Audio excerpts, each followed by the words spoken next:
maximum value, the maximum score, and my return array in this case would be these names. And now when I hit enter, it gives me Pam, because Pam is the person who has scored 99. Again, let me quickly go through this formula. The first thing I do is check what's the name of the subject and then return this entire column.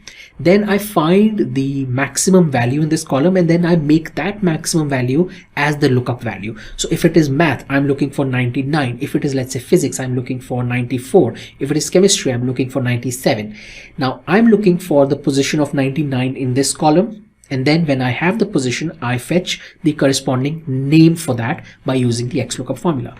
And let me also quickly lock these cells so that I can drag this formula. Something you should actually do while you're writing the formula. I just forget to do this.